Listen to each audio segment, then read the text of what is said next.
Antarctica is opening. What is it? Box, cage, prison? It was built to contain the most feared thing in all the universe. Anything that powerful I know about it, why don't I know? Everything that never hated you is coming here tonight. They're all here, all of them, all for you. What could you possibly be? Scattergun is ready! Ready for what? Ready for you!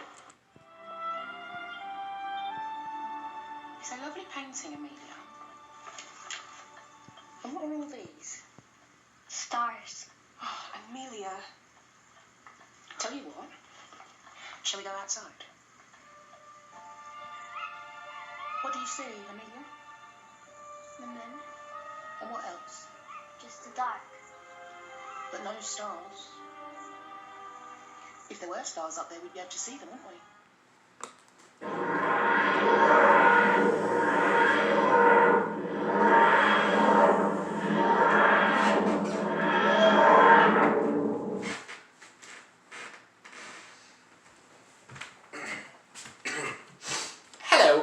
I'm the Doctor.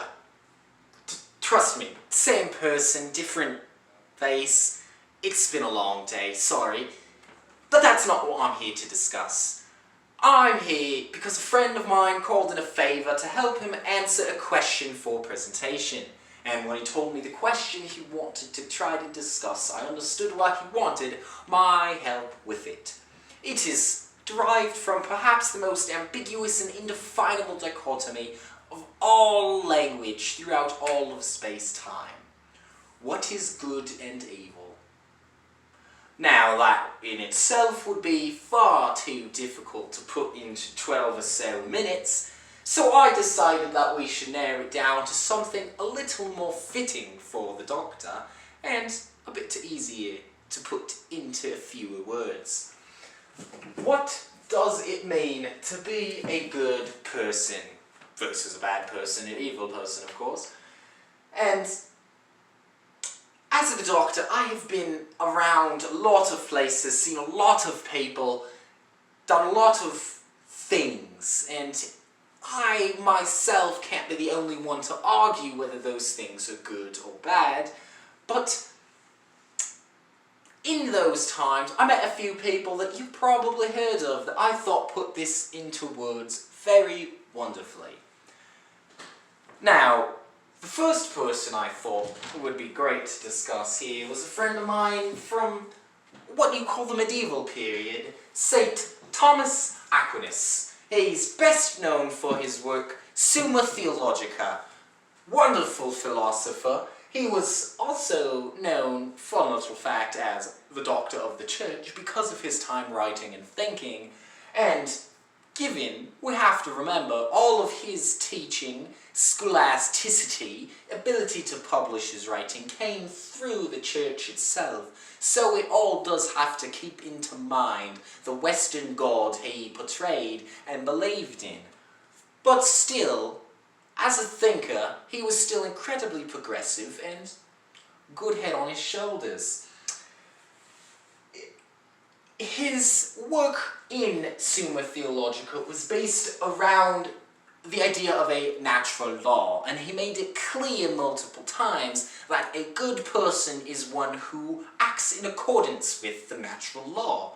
Now, let me break that down for you a little further.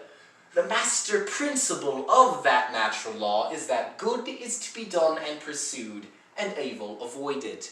And if a person is good for acting in accordance with the natural law, it's pretty clear what it takes to be a good person. Pursue good, avoid evil. But that is where it still remains a little bit ambiguous. What does Aquinas mean when he says good and evil to be pursued and avoided? First and foremost, what we have to consider is that Aquinas never believed that evil and good are independent forces. Evil exists not independently, but as an absence of good. Sort of like how darkness is an absence of light, cold is an absence of heat.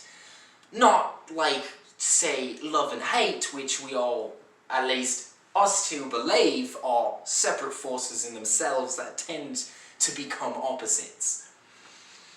Much of what he says throughout all of his writing follows Well, the golden rule ideals. The golden rule being, if you didn't already know, treat others the way you want to be treated, or how he specifically said it, constantly quoting it, love thy neighbour as thyself. Thus, it's pretty easy to derive and pretty safe to say that pursuing good is spreading happiness, treating other people well, causing more people to smile.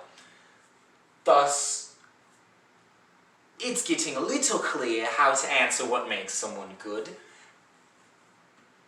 And one more important thing I should hit on about what he believes in good and evil is how heavily he believes in the existence and importance of intent. He once said in Summa Theologica that people should have rightful intention so that they intend the advancement of good or the avoidance of evil. Now, he brought this specific quote up when talking about justification for war, which is a little different than talking about being a good or evil person. But the idea holds throughout the entire thing. A person's intentions of spreading happiness. That is what it boils down to. Thus, if I were to, myself, from the discussions I've had with the man and the reading I've done of his writing, were to put it into a single sentence, it would be this here. A person is good if their intentions are based on pursuing the spread of love and happiness. Now, I happen to agree with this pretty well, though it's all derived from his points on separate specific issues relevant to his time and place, human morality, war, religion in general, and remains a little bit ambiguous. He never exactly puts it into a term or even a loose definition of what makes a person good. But thankfully, another wonderfully intelligent philosopher friend of mine does a great job boiling it down to a term perfect for discussing. One I'm sure you heard of, or one I'm a little bit closer to than Tommy over here. My friend Johnny, or as you've probably heard of him, J.S. Mill. He was famous for writing his piece, Utilitarianism. Thus, he was the first utilitarianist. Also a British philosopher, much like my greatest influences in all the things I've ever said that you've heard. And he came a good 600 years after St. Thomas, in late and mid-1800s. Now, there are a lot of similarities between the two, for similar to the principle of natural law, the base principle of utilitarianism is actions are right in proportion as they tend to promote happiness, wrong as they produce the reverse, which is similar to good is to be done and pursued and evil avoided. He puts it, like I said, a little more specifically, better into words, how actions are right in proportion as they tend, as opposed to just good and evil more loosely. Now, also similar to St. Thomas, Johnny over here promotes universal happiness and golden rule ideals constantly, though he never actually quotes anyone. He himself says the whole point of life in existence is to find the greatest amount of good for the greatest number. Sums it up pretty well if you've read utilitarianism and you ask me. And that is also very similar to the idea that we should all love thy neighbour as thyself. Now, where these two friends of mine differ the most is that Johnny was very consequentialist, which is very different than believing heavily in intent. Consequentialists believed that the morality of an action is to be judged solely by its consequences. Now, this shows that Johnny here believed good intentions can, in fact, be evil, which does not align very well with St. Thomas over here. And I like this because it keeps the future in mind. And who would the doctor be if not someone who believes we should keep the future in mind? He believes in a net result of happiness as goodness, that there are more than just a few people to decide, and that freedom sort of plays into this a little bit. Now, I don't necessarily say my views are utilitarianistic, though they are very utilitarianistic. That's not a perfect label in itself. And when asked the question specifically, what does it mean to be a good person, just saying following utilitarianism is a little simple for what Johnny over here would say. He would instead, at least as he told me one time, I can't officially quote him, that a good person is someone who makes sure their existence causes more people to be happy and or makes more people happier. Whether happy people happier and making people happy is where it gets ambiguous, but it all boils down to happiness and creating a better net result of happiness compared to sadness than if they were never there in the first place. Now, as you saw in the beginning, this is why I think Johnny likes me a little bit more than St. Thomas. I might be the most feared being in the universe, the one for which they created the Pandorica. All the beings putting forth that time and effort and sources because they hated me more than anything else in the universe. But if I didn't do what I'd had to for them to hate me so much, if I didn't cause that much fear and constantly make them run, there would be an infinitesimal amount of possible happiness and goodness in the universe. Hell, you wouldn't even be able to see any stars. The galaxies would be disappearing so rapidly without my help.